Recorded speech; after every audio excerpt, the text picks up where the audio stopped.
우리가 잘 아는 개념 중에 노블리스 오블리제라는 말이 있습니다.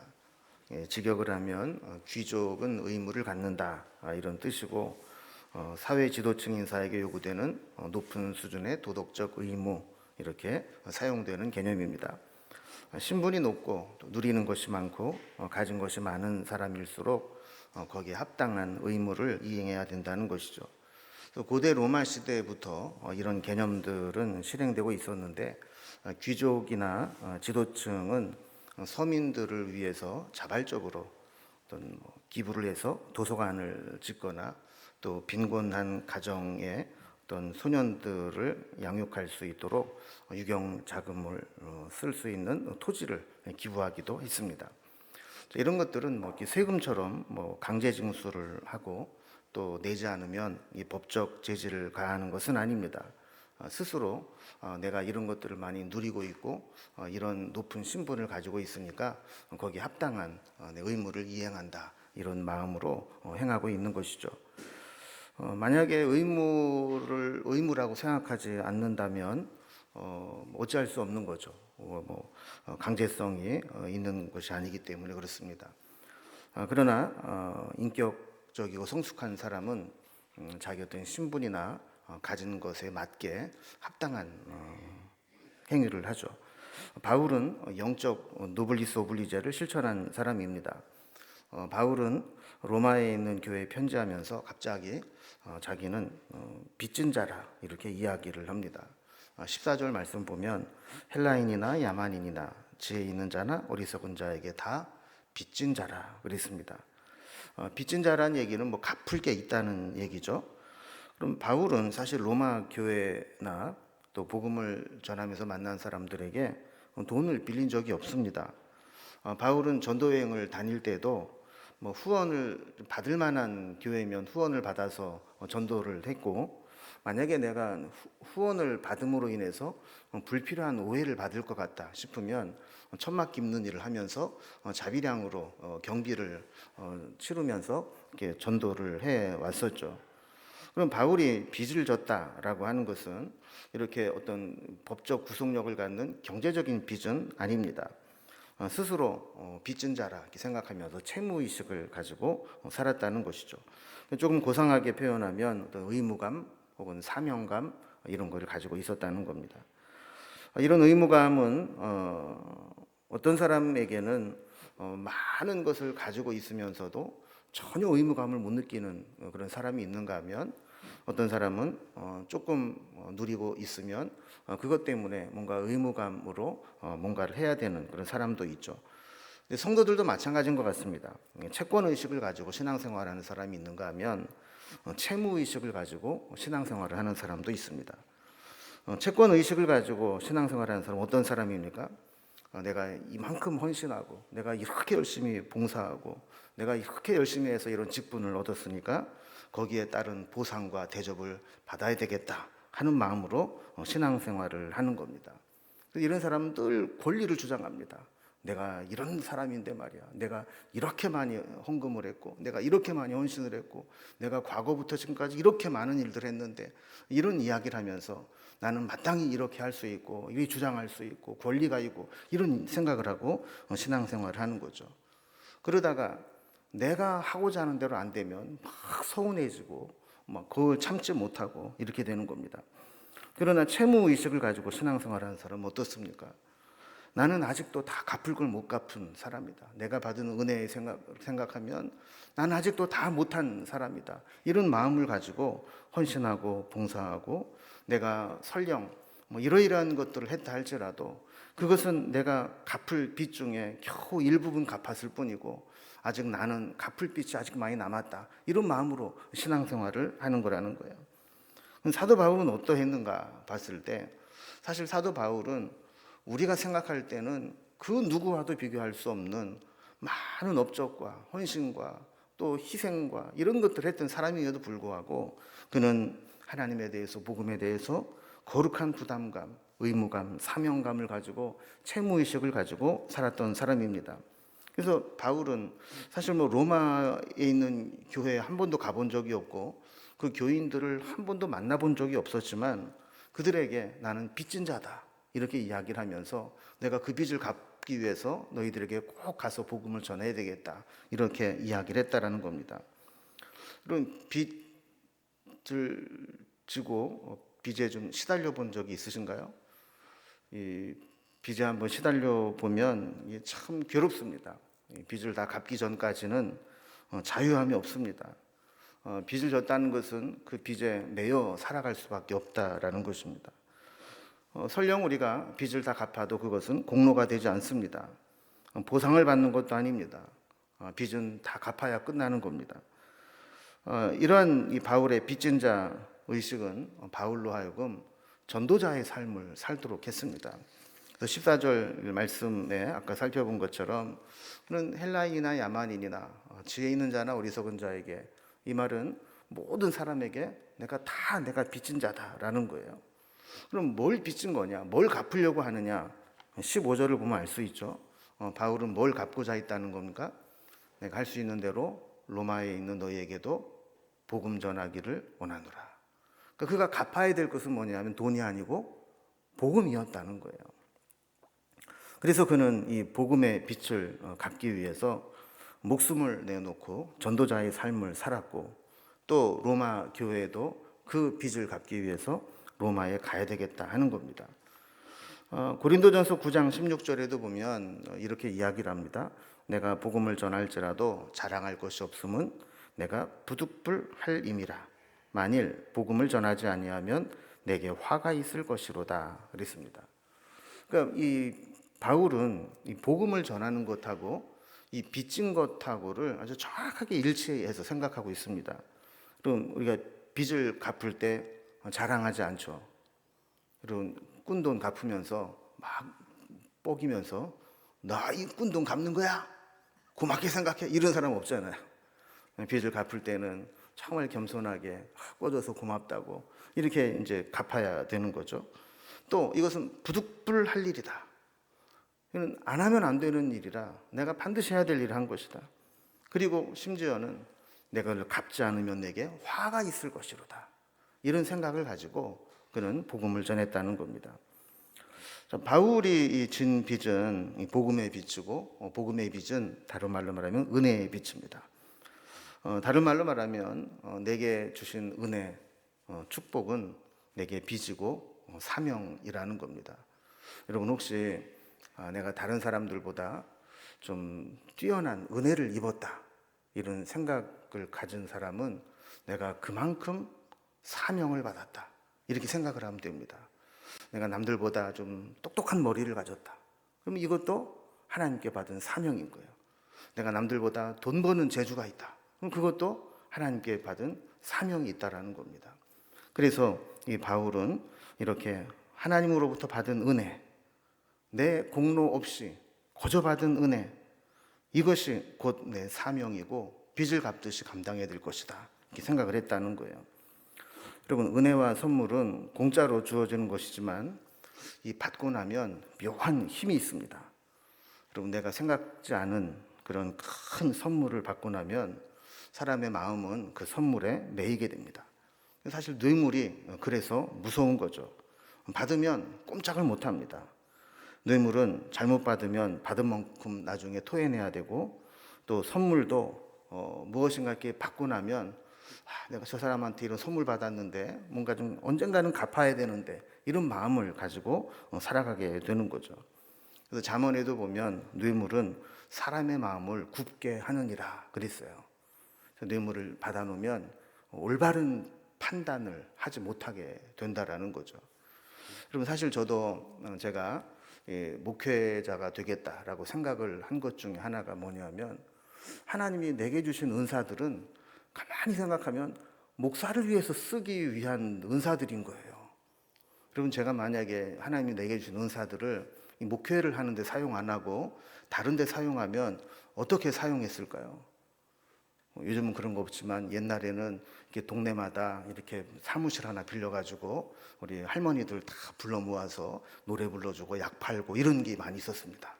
내가 그거 하면 참 잘했을 것 같지 않나 이런 생각이 들어요.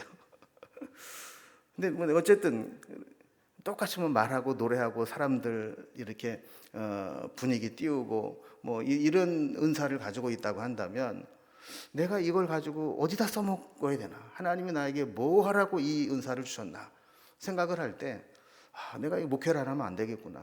하나님께서 주신 그 사명을 감당해야 되겠구나. 그런 생각을 하는 거죠.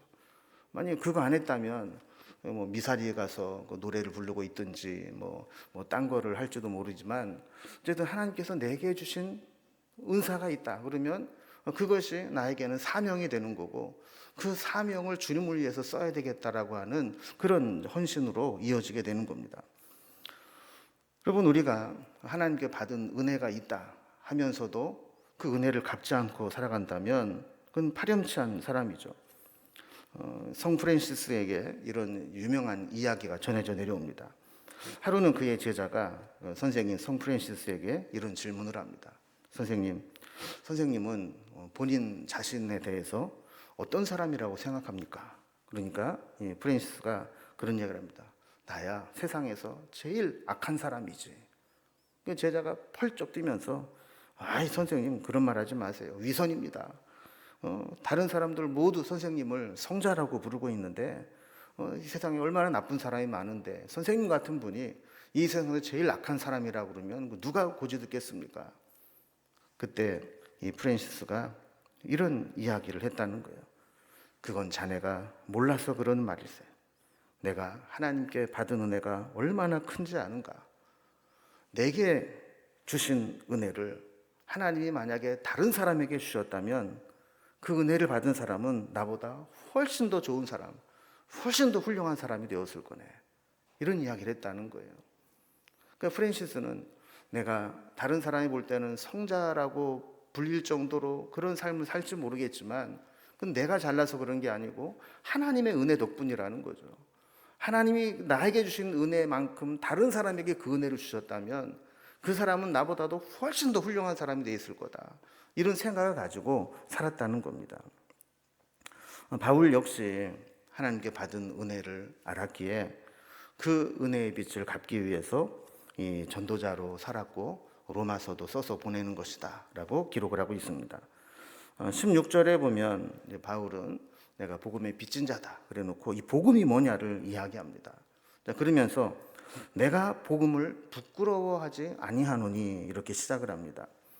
여러분, 여기서 부끄러워하지 아니한다라는 말은 문자적으로는 소극적으로 나 그거 부끄러워하지 않아 이런 거지만 사실 이 어법상으로 보면 이것은 나는 자랑스러워한다라는 표현을 이렇게 바꿔서 한 말입니다.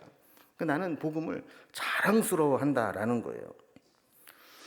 당시에는 힘의 논리가 지배하는 세상이었습니다. 로마가 등장하기 전까지 이 세상을 지배하는 것은 헬라의 철학과 문화였습니다.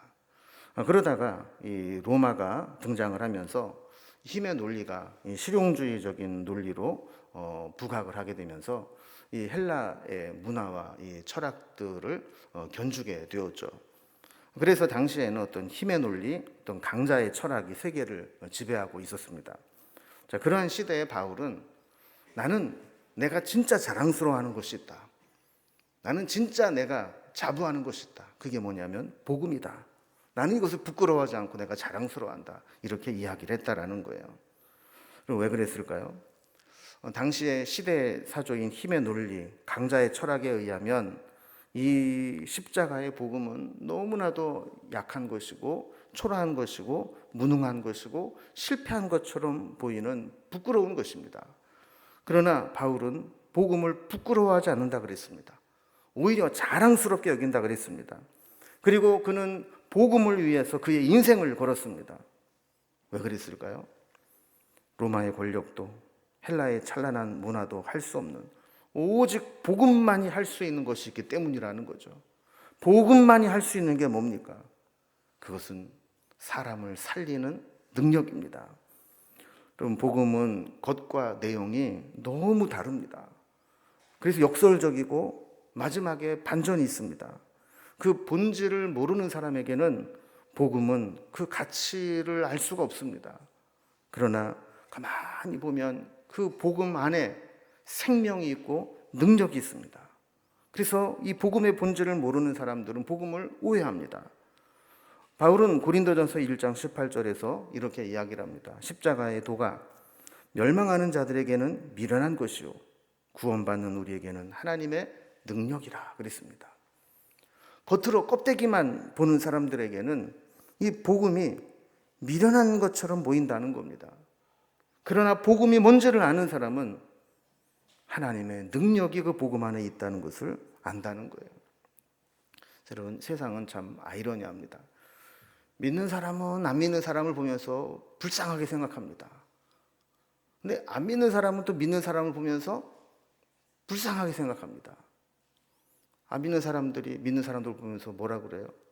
아이고, 어쩌다가 교회를 다녀가지고 수요일 날도 저렇게 교회 가가지고 귀찮게 또 뭐 일찍 가서 뭐 성가대 한다 그러고 왜 저 짓을 하나 이러면서 불쌍하게 본다고. 그러나 여러분, 복음의 능력을 아는 사람은 누가 진짜 불쌍한 거예요? 지금도 복음을 알지 못하고 세상의 죄에 끌려다니고 육체의 욕망에 끌려다니고 이런 사람이 진짜 불쌍한 사람 아니겠어요? 신앙은 복음의 능력을 아는 것입니다. 복음의 능력을 모르면 교회를 수십 년 다녀도 소용이 없습니다. 여러분, 목회를 하면서 이 목사가 참 고민하는 것 중에 하나가 이겁니다. 정말 교회 안에 신앙생활을 한다고 하는 성도들이 다 복음의 능력을 가지고 살아가는 것일까 하는 의문이 드는 거죠. 그럼 많은 사람들이 이런 오해를 합니다. 자기 자녀들이 한때 교회를 잘 다니다가 교회를 안 나오는 자녀들을 보면서 똑같은 얘기를 합니다. 무슨 얘기를 하느냐?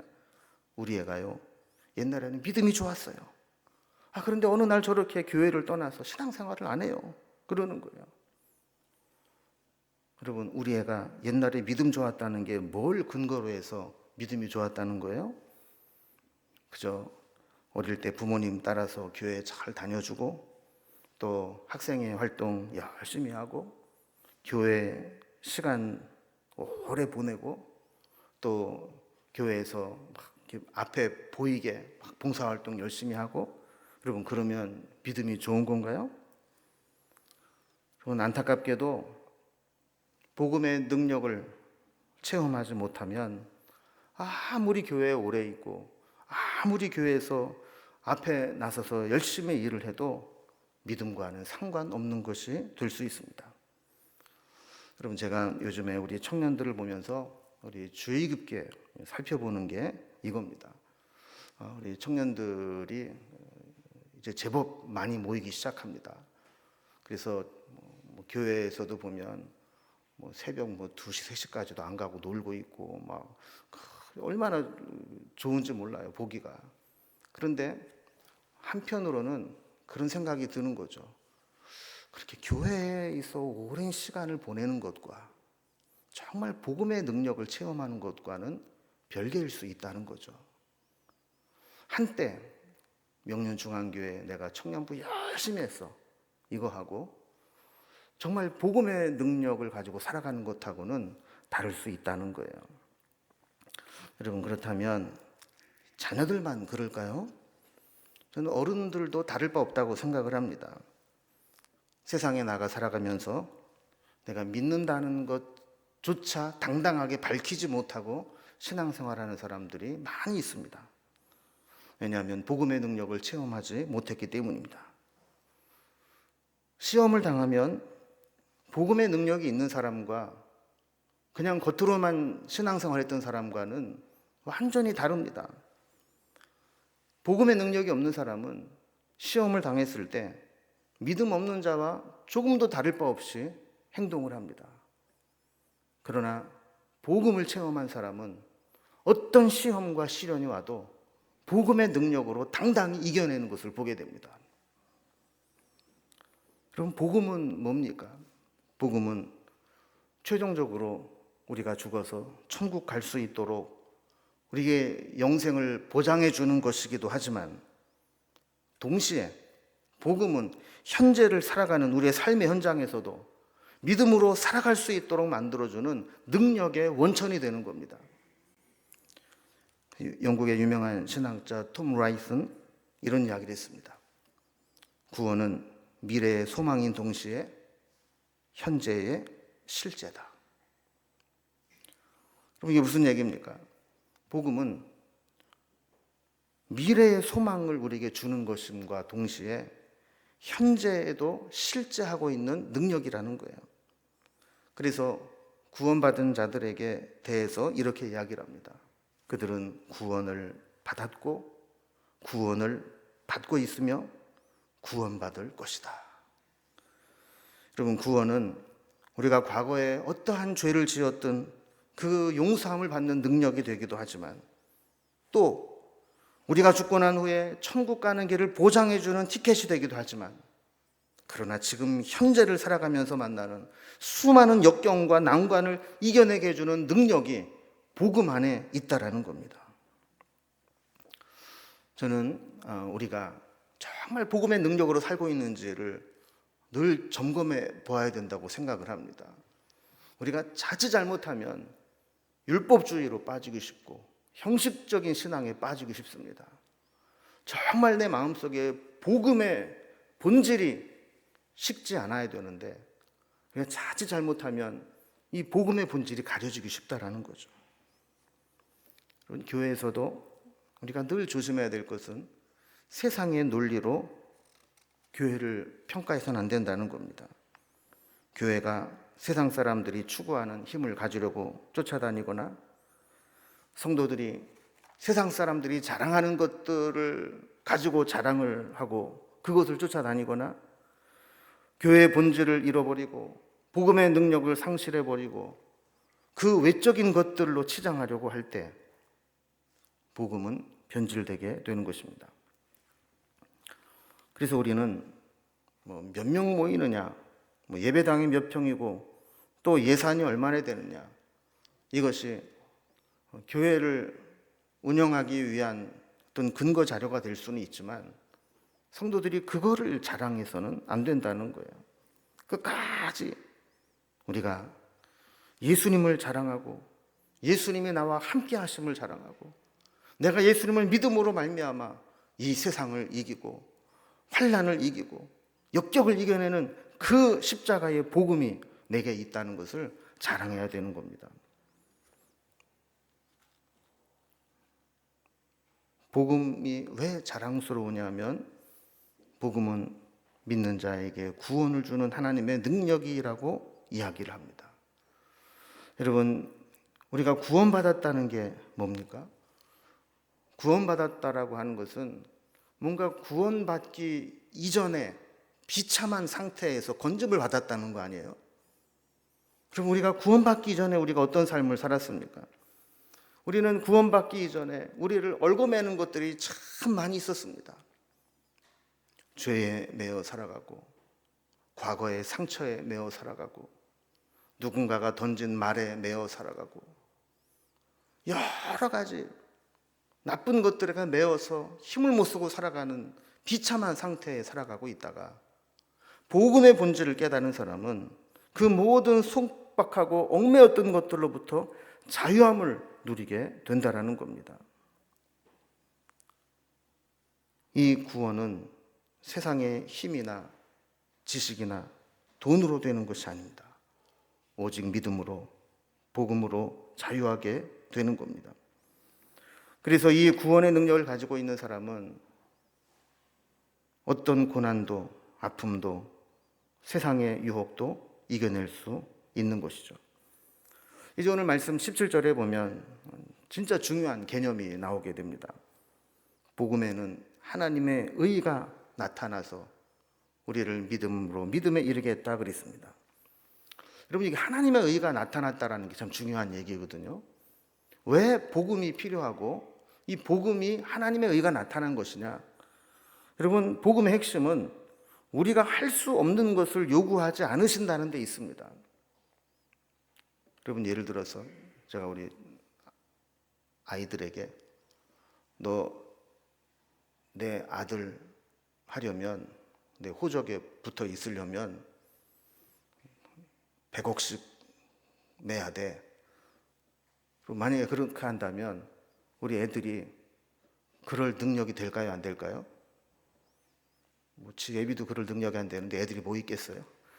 그러니까 애들이 할 수 없는 기준을 정해놓고 그 기준에 도달하지 않으면 안 돼라고 하면 너 죽어, 이런 얘기랑 똑같은 거잖아요.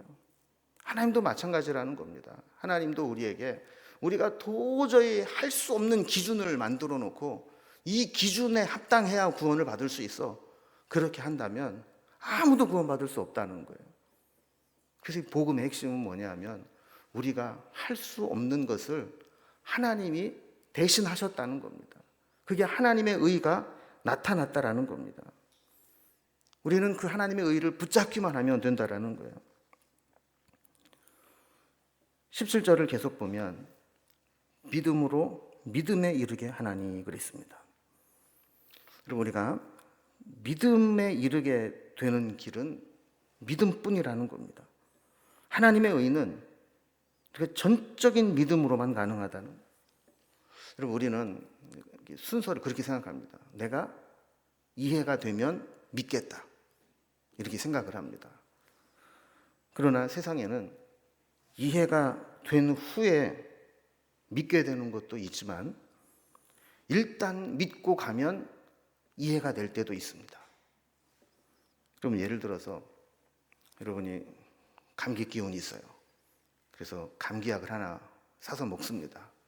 그러면 여러분 그 감기약을 입에다가 탁 넣었을 때 이게 뱃속으로 들어갈 거 아닙니까? 그럼 몇 분 이내에 그게 분해가 되겠죠. 그럼 이 약 속에 있는 화학 성분이 있을 텐데, 여러분 그 약 보면 이게 분자 구조가 그려져 있거든요. 이 무슨 분자들이, 화학 성분들이 내 몸속에서 분해가 돼가지고 이게 일부분은 피로 가고 일부분은 근육으로 가고 일부분은 신경으로 가서 우리의 몸을 이렇게 증상을 변화시켜서 이 내 감기를 낫게 해준다. 그러면 그거 알고 약 드세요? 나는 그거 이해가 돼야 약 먹지, 난 그게 이해가 되면 약을 안 먹어, 이런 사람이 있습니까? 없죠. 이 약 먹으면 안 되니까 그냥 믿고 먹는 거예요. 그러면 그게 속에 들어가서 무슨 작용을 하는지 몰라도 일단 먹고 나면 증상이 완화되고 병이 낫는 경우가 있는 겁니다. 우리도 마찬가지입니다. 어떤 사람들은 하나님의 의건 복음이건 내가 이해가 돼야 믿겠다, 하나님이 계신지 안 계신지 눈으로 봐야 내가 믿지, 안 보고 어떻게 믿느냐, 이렇게 생각하는 사람이 있을지 모르지만 여러분, 때로는 내가 일단 믿음으로 가야 보이기도 하고 믿을 수도 있는 경우도 있다라는 거예요. 그래서 이 믿음으로 믿음에 이르게 한다라는 이 구절을 이 영어 성경에서 보면 NIV 성경에서는 from faith to faith라고 되어 있습니다. 그러니까 출처도 믿음에 의해서고 우리가 방향도 믿음에 의해서만 복음에 이르게 된다라는 겁니다.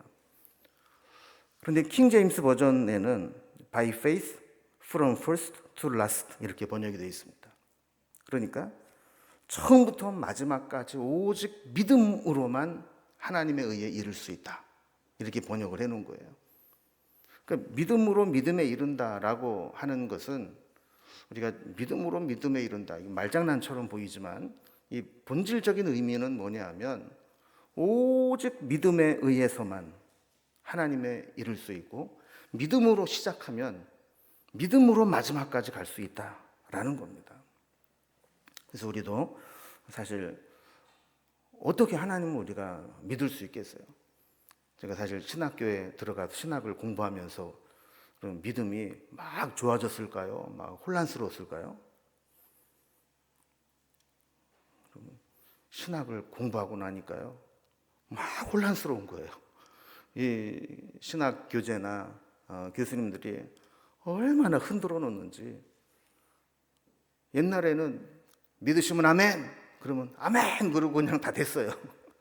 근데 그거를 자꾸 캐묻고 진짜 그러냐 그러고 좀 검증할 수 있느냐 그러고 철학과 연결시키고 막 이러니까 내가 정말 예수 믿은 게 용하구나 싶을 정도로 정말 믿음을 우리가 논리적으로 증명하고 학문적으로 믿음을 갖는다는 게 얼마나 힘든 것인가를 신학을 공부하면서 느끼게 되는 거죠.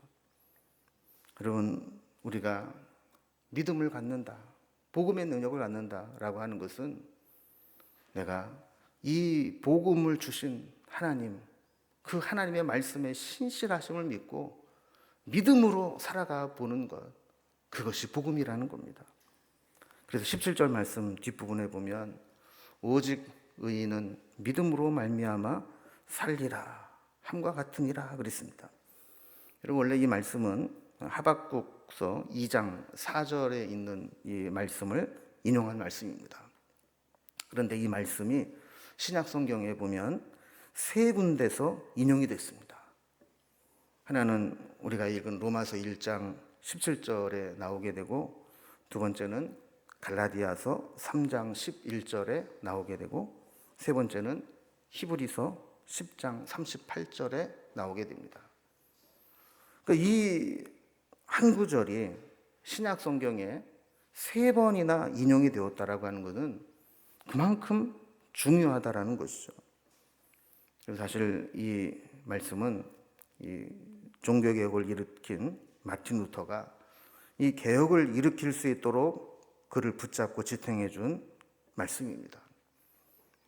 그래서 우리가 알다시피 가톨릭의 이 교리는 뭔가 이 죄를 속죄하기 위해서 뭔가 거기에 대한 행위가 있거든요. 그래서 거룩한 사람일수록 자기의 죄를 심각하게 여기고 참회하는 행동을 하는데, 그 중에 하나가 뭐였었냐면 이 대성당의 이 높은 계단을 무릎으로 올라가면서 한 계단 한 계단 무릎으로 올라가고 무릎이 다 깨지고 피가 나고 이런 과정을 겪으면서 자기의 죄를 참회했던 거예요. 근데 여러분, 루터가 원래 천주교의 그 신부님이었다는 거 아시죠? 그래서 그 계단을 무릎으로 올라가면서 참회를 하는데 어느 순간 그런 고민이 드는 겁니다. 내가 이렇게 무릎 아프게 올라가는 것, 그 행위가 정말 나를 의롭다 여겨줄 수 있는 것인가? 내가 이렇게 고생하고 참회하고 이런 이 고통을 수행하는 것이 정말 하나님 앞에 의롭다함을 얻을 수 있는 것인가? 이런 고민을 계속 하게 된 겁니다. 그러다가 로마서를 연구하는데 이 로마서 1장 17절 말씀을 읽으면서 그는 유레카와 같은 발견을 하고 통찰을 얻게 된 겁니다. 아, 그렇구나. 우리가 무릎팍이 깨지도록 그 성당, 대성당의 높은 계단을 올라간다고 내가 하나님의 의롭다함을 얻는 것이 아니라 오직 믿음으로만 가능한 것이구나. 그래서 이 말씀이 루터로 하여금 종교개혁을 일으키게 만든 원동력이 되는 말씀이 되었던 겁니다. 이 로마서 서문을 읽는 집회에 요한 웨슬레가 참석을 했다가 그 로마서 서문을 들으면서 그는 다시 제2의 회심을 하고 이 감리교를 만들게 되는 그런 계기가 되었다고 고백을 하게 되는 겁니다. 여러분, 우리는 어떻습니까? 우리가 믿음으로 살아간다고 할 때 정말 그래, 믿음 밖에는 없어. 내 행위도 수고도 과거의 헌신도 그 하나님 앞에 아무것도 아니야. 오직 나는 처음부터 끝까지 믿음으로만 살아갈 수밖에 없어. 이런 고백을 가지고 살아갈 수 있느냐 하는 겁니다. 여러분, 복음의 핵심은 하나님의 의가 나타나는 것입니다. 자기의, 내 의가 죽고 오직 하나님의 의만 붙잡고 살아가는 겁니다. 로마서를 공부하면서 우리는 이 믿음을 회복할 수 있기 바랍니다. 지금까지 내가 붙잡고 있었던 나는 죽고 오직 예수로 사는 믿음, 그래서 이 복음을 자랑스러워하고 복음의 능력을 붙잡고 이 복음으로 살아가는 것, 이 복음이라고 하는 것이 그냥 옛날부터 다 아는, 누구나 다 아는 거야 이렇게 치부할 게 아니라 지금도 이 복음의 능력이 나를 살리고 있고 내 앞에 어떤 문제가 있다 할지라도 이 복음의 능력을 붙잡고서만 내가 살 수 있다라는 믿음을 가져야 됩니다. 저는 복음의 능력을 가진 자는 패배주의에 사로잡혀 있을 수 없다고 믿습니다. 그럼 요즘에 한국 교회를 보면서 얼마나 비관적이고 패배주의적인 인식에 사로잡혀 있는지 모릅니다. 그래서 한국 이 교회를 걱정하는 그런 이제 신학자들 중에 정말 심각하게 생각하는 게, 물론 여건이 교회가 부흥하고 성장하기에 힘든 여건에 있기는 하지만 그것보다 더 큰 문제가 뭐냐면 교회마다 이 패배주의에 사로잡혀 있다는 거예요. 그래서 교회가 이제 뭐 전도하기는 힘들어졌어. 교인들이 줄어드는 거는 어쩔 수 없는 일이야. 게다가 청년들은 씨가 말라. 교회는 쇠퇴하고 이제 앞으로 소멸될 거야. 뭐 어쩔 수 없어. 이런 생각 속에 다 갇혀 있다라는 겁니다. 그러나 복음에는 능력이 있기 때문에 복음이 살아있는 교회에는 하나님께서 새롭게 생명의 역사를 허락해 주실 줄로 믿습니다. 우리 한 사람 한 사람이 이 복음의 능력을 가지고 살아가야 돼요. 우리 인생도 마찬가지입니다. 우리는 절대로 망할 수 없습니다. 우리는 절망할 필요가 없습니다. 하나님이 살아계시고 그 하나님이 내 아버지가 되시는데 우리가 어떻게 절망할 수 있겠습니까? 우리가 믿는 하나님은 우리가 죽어서 천국으로 우리를 이끌어 가실 것이지만 또한 오늘 하루하루를 살아가는 데 필요한 힘과 능력도 베풀어 주시는 분입니다. 주님께서 죄와 사망 권세를 십자가에서 이기신 것처럼 지금 우리의 힘든 여건도 그 주님의 십자가 은혜로 역전시켜 주실 것입니다. 여러분, 우리가 앞으로 계속 로마서를 공부하면서 이 복음의 능력을 분명히 우리가 마음속에 잊지 않고 붙잡고 살아갈 수 있는 기회가 될 수 있기를 주님의 이름으로 기원합니다.